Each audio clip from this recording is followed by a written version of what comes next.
Hello mga kamotorista, good morning po sa ating lahat. At tayo po ngayong araw ng linggo ay mamamasyal po tayo patungo tayo ng Nagcarlan, Laguna.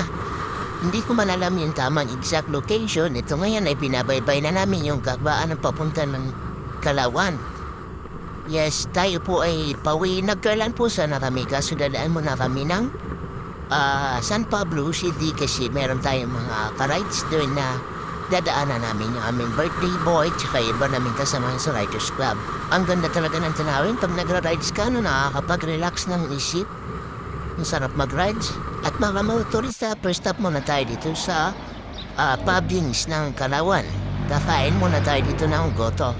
Tayo ay mag-aalmusal muna bago tayo tumuloy pagbiyahe papuntang San Pablo to Nagcarlan, Laguna na para tayo ay mag-swimming, magpapalamig tayo gawa ng mainit ngayon ang panahon, di ba?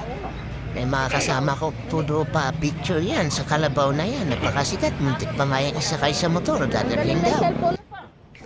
Ito, tingnan mo nga mga kamotorista at mga kasamahan ko, di ba? Napakakulit namin dyan pag kami magkasama-sama, ang kukulit namin yan. Ganyan kami pag nagsama magkukulitan. Order muna tayo mga kamotorista ha para tayo ay may kakainin na kasi nakakagutom na rin naman. Na tayo, titikman natin muli ang luto ng Pabings. Pero mga kamotorista, napansin ko parang nag-iba ang lasa. Siguro iba ang cook na nito ngayon. Hindi na siya ganun sa dati na natikman namin na talagang masarap at babalik-balikan talaga. At sa puntong ito mga kamotorista, nandito na tayo sa bayan ng San Pablo, Laguna.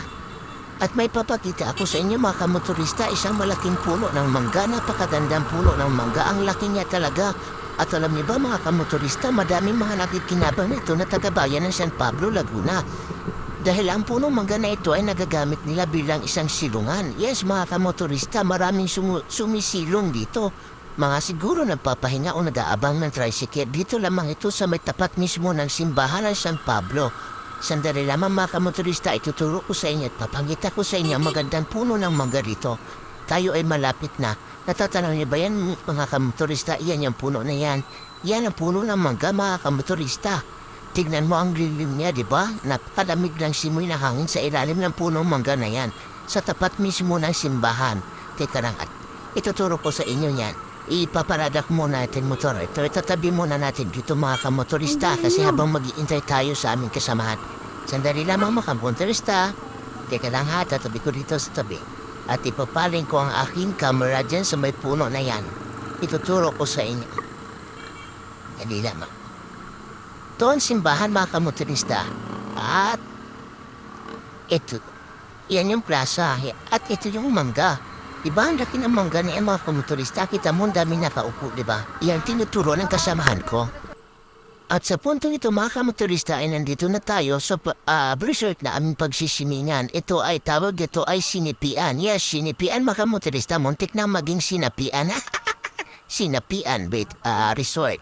Mga kamotorista, tayo ay magbabayad ng 10 piso bawat motor pagpapasok tayo dito. Yan yung taga-barangay na niningil lang 10 piso. Tayo ay magbabayad ng 10 piso mga kamotorista. Ito ay laking tulong sa bawat barangay na mayroong resort. Siguro ito ay gagamitin nila upang mapaganda pa ang kanilang lugar at marami pang maaakit na mga turista na kagaya natin. O di ba mga kamotorista, minsan na din tayo magiging turista. Siyempre mga kamotorista, dahil tayo ay dinadayo natin yung mga magagandang lugar. So paano ba naman nila mapapaganda ang isang lugar kung wala namang bayad, diba? So kailangan nila yon kahit papano, kahit 10 piso ay laking tulong na rin yun pag dumami o lumaki. Mga kamotorista, bye-bye natin itong palusong na itong pababa papunta sa Sinipian Resort. Pag-ingat po tayo dito mga kamotorista kasi ito medyo talaga naman ay pababang pababa at napakaliit lang ng daan. At hindi ito two-way kumbaga. Siya lang naman ito ang kotse o jeep. Hindi pwede yung salubungan yata dito mga kamotorista. Eto, binabaybay na namin ang pababa na to. At sa itong punto ito mga kamotorista, alam mo malamig ang simoy ng hangin dito kahit ito ay tirik na ang araw. Ito may bandang alas 10 na yata ito ng umaga mga kamotorista. Ito, binawanan na namin ha. Nandali naman, babaybayin natin to. Eto mga kamotorista, at malapit na tayo. Eto na, natatanaw na natin yung mga nakaparadang mga nauna sa atin na naliligo. Yan. Dito na yon.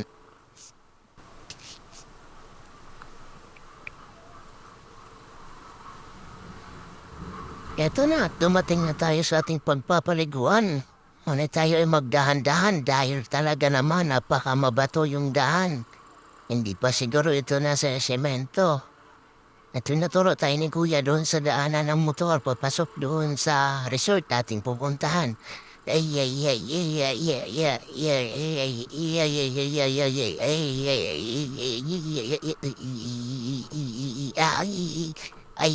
ay, ay, parte nga nga kabayo ay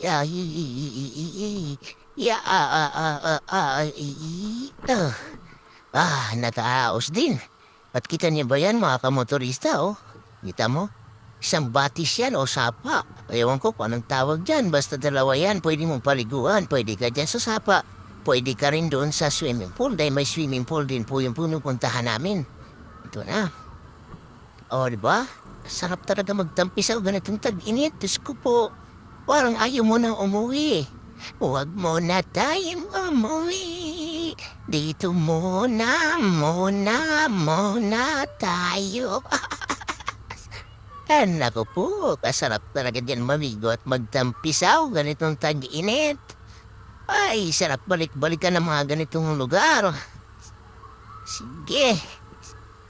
Talaga naman, kasarap-sarap talaga. Sus, Diyos ko, habang akong pinapanood ko yan, oh. Napakasarap ng itampisaw talaga dyan. Okay, mga kamotorista.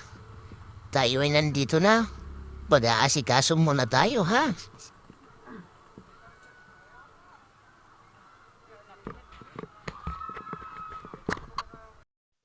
At kaya mga kamotorista, ang pinaka-the best sa lahat pagkatapos ng rides ang kainan, di ba?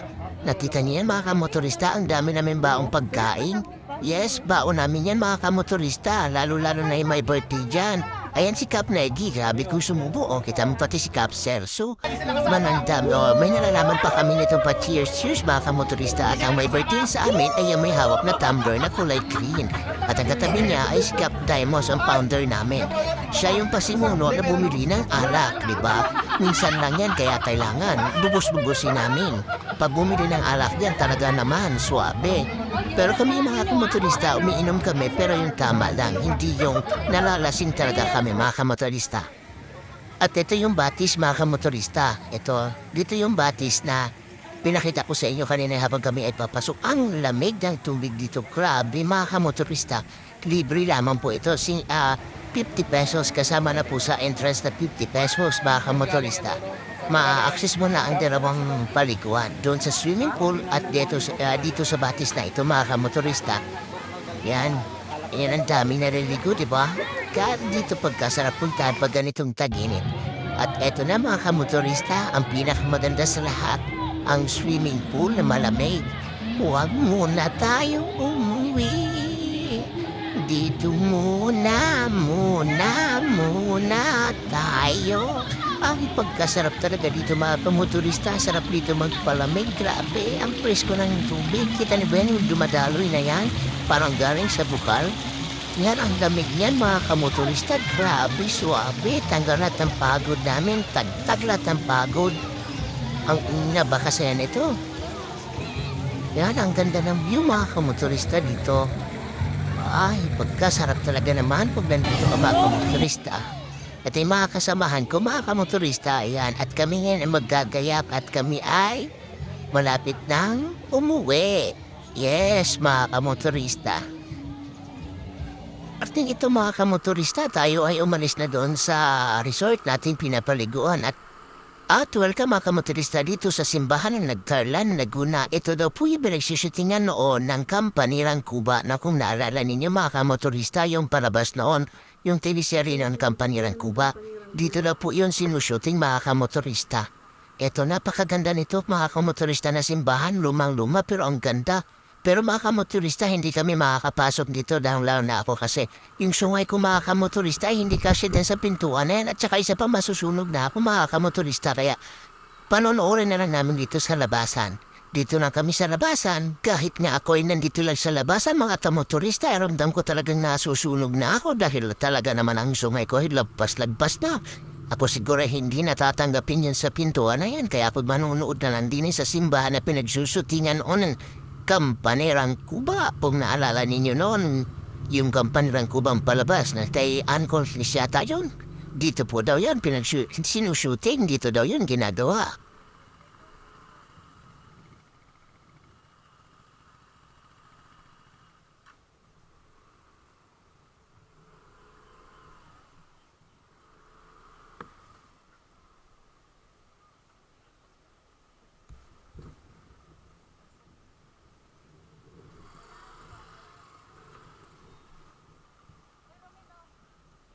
At mga kamotorista, sa puntong ito ay uwian na. Kami ay magsiuwian na sa aming kanya-kanya mga bayan. Yes, mga kamotorista, na-enjoy po namin ang aming gala sa araw na ito. At sa awa naman po ng Diyos, mga kamotorista, lahat po kami ay nakauwi ng safe. So, paano ba yan mga kamotorista? Hanggang dito lang muna. Salamat!